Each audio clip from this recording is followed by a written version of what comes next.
interesting story for you tonight, and it is a narrative of the adventures of Captain Isaac Stewart, taken from his own mouth in March of 1782. Now, I like to qualify before I do recordings like this, or videos like this, because this paints the Native American in a very negative light. That's not my intent at all.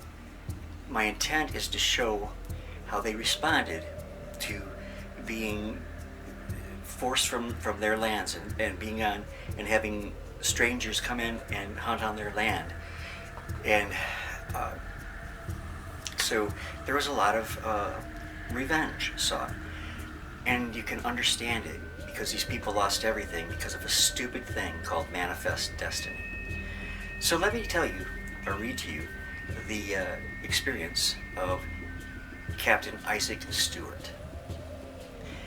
He wrote, "I was taken prisoner about 50 miles to the westward of Fort Pitt about 18 years ago by the Indians, and was carried by them to the Wabash, with many more white men who were executed with circumstances of horrid barbarity. Now it was my good fortune to call forth the sympathy of Rose, called the good woman of the town, who was permitted to redeem from the flames by giving as my ransom a house.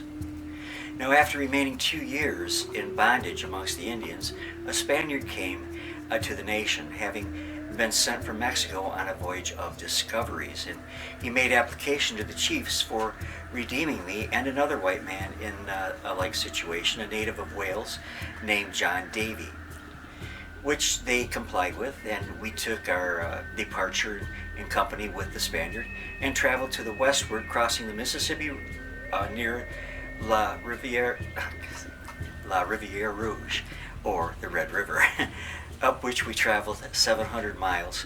And when we came to a nation of Indians, remarkably white, and whose hair was of a reddish color, at least mostly so, they lived on the bank of a small river that empties itself into the Red River, which is called the River Post.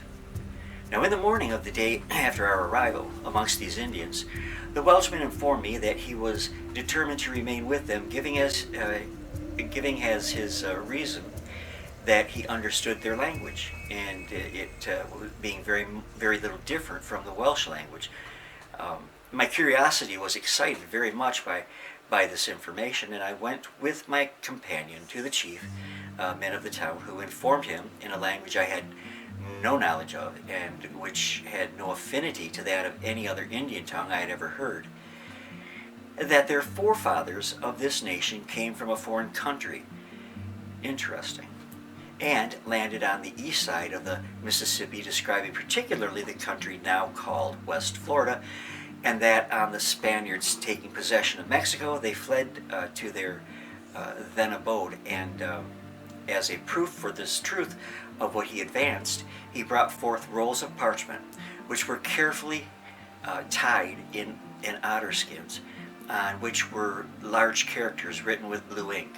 Now the characters I did not understand, and the Welshman being unacquainted with letters, even those of his own language, I was not able to know the meaning of the writing. They are bold, hardy, intrepid people, very warlike, and the women beautiful when compared with other Indians.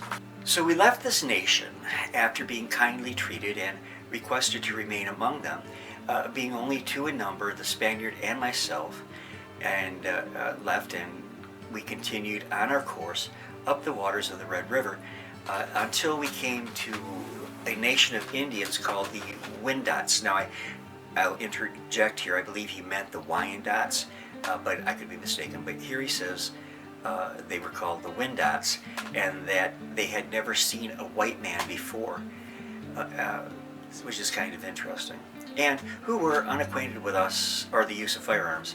Now on our way, we came to a transparent stream, which to our great surprise was found to be descended into the earth, and at the foot of the ridge of the mountains it disappeared. And it was remarkably clear, as I said, and near to it we found the bones of two animals of such size that a man might walk underneath the ribs, and the teeth were very heavy. The nation of Indians who had never seen a white man lived near the source of the Red River, and there the Spaniards discovered to his great joy gold dust in the brooks and rivulets, and being informed by the Indians that a nation lived a little further west who were very rich and whose arrows were pointed with gold. Oh, I've never found any of those arrowheads. Anyways, we set out in the hope of reaching their country and traveled about 500 miles till we came to a ridge of mountains which we crossed, and from which the streams run due west. And at the foot of the mountains the Spaniard gave proofs of joy and great satisfaction, having found gold in great abundance. And I was not acquainted with the nature of the ore, but I lifted up what he called gold dust from the bottom of the little rivulets issuing from the cavities of the rocks, and it had a yellowish cast and was remarkably heavy. But so much was the Spaniard satisfied, he relinquished his plan of prosecuting his journey, being perfectly convinced that he had found a country full of gold. On our return, he took a different route, and when we reached the Mississippi, we went in a canoe to the mouth of the Missouri River, where we found a Spanish post, and there I was discharged by the Spaniard, went to the country of the Chickasaws, from thence to the Cherokees, and soon reached 96 in South Carolina. Now, there are and that ends what he wrote. There are a number of very fascinating things in here. One about the Welshman and the language that these white red-haired Indians spoke being very similar, and that their own legends said that their ancestors came from across the Great Sea, and that is, well, like I said, very interesting. And then, too, what was also interesting was the almost greed for the gold of the Spaniard who accompanied Mr. Isaac Stewart. So anyways, that's what I got for you tonight. I hope you found it interesting, and God willing, I will be back with y'all real soon. I hope y'all have a great night on the other side of that computer monitor or television or cell phone, wherever you're watching. I hope that you're doing great. I love y'all very much, and see you soon. Again, God willing.